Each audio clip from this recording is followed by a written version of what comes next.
کہ مسلمان اتنا پیسہ، لاکھوں روپے، 12 لاکھ، 15 لاکھ، کوئی دور کے علاقوں والے 20 لاکھ، ان سے بھی دور والے 30 لاکھ، جو اتنی بڑی ایک رقم لگا کر ایک انسان اپنے ملک سے سعودی عرب جا رہا ہے، مکہ اور مدینہ جا رہا ہے، پیارے نبی کے روزے پر حاضری دے رہا ہے بیت اللہ کے طواف کے لیے، یعنی حج فرض ہو چکا، اب اتنے لاکھوں روپے لگا کر وہاں پر جا رہے ہو، تو بتاؤ اگر کوئی بندہ لبرل طبقہ ایک سوال کرتا ہے کہ اتنے لاکھوں روپے جو لگا کر وہاں جا رہے ہو، آپ کا پڑوسی بھوکا، گھر پہ اس کی بچیاں بیٹھی ہیں، ٹھیک ہے، غریب ہے، یتیم ہے، مسکین ہے، جو اتنے لاکھوں روپے آپ وہاں پر لگا کر جا رہے ہو، ان لاکھوں روپے کو یہاں پر دے دو کہ غریب کی مدد کر دینا، ٹھیک ہے، غریب کا سہارا بن جانا، تو کیا یہ تمہارے لیے ٹھیک نہیں ہے؟ تو پھر بعض لوگ ہمارے سادہ مسلمان بڑے پریشان ہیں بیچارے، وہ ان چیزوں میں آ جاتے ہیں، ان باتوں میں آ جاتے ہیں، اور کیا کرتے ہیں کہ ہاں بھی بات تو ٹھیک ہے، جو اتنا پیسہ لگا کے وہاں جانا وہ بھی عبادت ہے، اور غریب کی مدد کرنا یہ بھی عبادت ہے، تو مجھے بتاؤ کیا یہ کوئی اس پیسے کے ذریعے غریب کی مدد کر دینے سے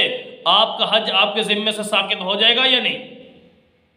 اور دوسرا سوال یہ کرتے ہیں کہ قربانی کے دنوں میں اتنے لوگ قربانیاں کرتے ہیں، اور ایک بندہ بعض وقت 2 قربانی بھی کر رہا ہے، ایک گھر میں 3 4 5 قربانی، ایک گھر والے پورا جانور بھی ذبح کر رہے ہیں گویا۔ تو اب وہ سوال یہ کرتے ہیں لبرل طبقہ کیا کہ اتنے پیسے جو لگا رہے تم ایک قربانی کر لو،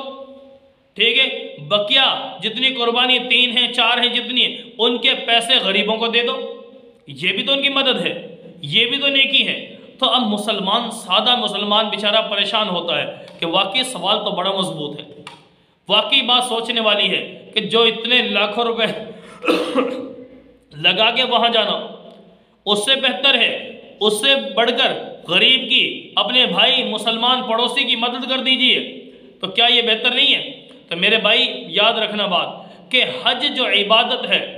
وہ عبادت ایسی ہے کہ جس میں انسان کے اوپر جب فرض ہو جائے اپنے بدن سے، اپنے مال سے، اس عبادت کو وہیں پر جا کر ادا کرنے سے ادا ہوگا، وہ یہاں اس کا بدل آپ کر لیں،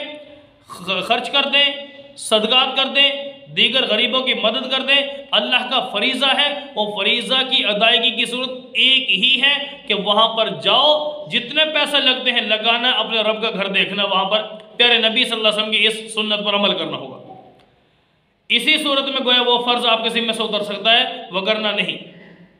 اور جو قربانی کا معاملہ ہے وہ بھی یہی ہے، قربانی مخصوص جو قربانی کے جو 3 دن ہیں، ان 3 دنوں کے اندر بندہ جانور کی گردن پر چھری پھیرے، خون بہائے، اس کے ذریعے ہی ادا ہو سکتی ہے، یہ سمجھا رہی نا، یہ قربانی اسی صورت میں ادا ہو سکتی ہے، ورنہ یہ ادا نہیں ہو سکتی۔ تو گویا جو عبادت رب نے جیسے رکھی ہے اس کو ویسے ہی ادا کرنا پڑے گا، اس کے وقت میں ادا کرنا پڑے گا، اگر ادا نہ کیا، اس طریقے، اس انداز پر نہیں کیا تو آپ کے ذمہ سے ساقط نہیں ہوگا۔ مثال کے طور پر نماز ہے، نماز بدنی عبادت ہے، کرنی ہی پڑے گی، نماز پڑھنی ہی پڑے گی۔ کوئی بندہ کہے کہ بھئی نماز کے بدلے میں پیسے دے دیتا ہوں، نہیں دے سکتا،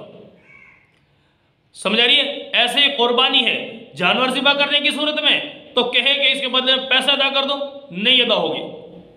جو حج ہے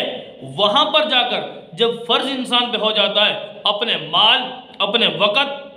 اپنے بدن کے ساتھ انسان وہاں پر جائے، اسی صورت میں ادا ہوگی۔ کہے میں ارد گرد تقسیم کر دوں، جانور ذبح کر دوں، لوگوں کی مدد کر دوں، اس صورت میں یہ ادا نہیں ہو سکتا، آپ کے ذمہ ساقط نہیں ہوگا۔ تو اس لیے جو رب کا حکم ہے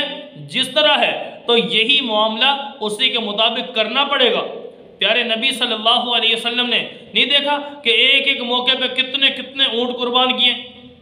حج کے موقع پہ نہیں دیکھا؟ عام دنوں میں نہیں؟ کتنے صحابہ جتنوں پر لازم سارے کے سارے کر رہے ہیں۔ تو میرے بھائی یاد رکھنا، جو عبادت کا جو طریقہ، جو طرز، جو انداز اللہ نے جس صورت میں دیا ہے وہ اسی طریقے پر، اسی انداز میں ادا کرنے سے آپ کے ذمہ سے اترے گا، وگرنہ نہیں اترے گا۔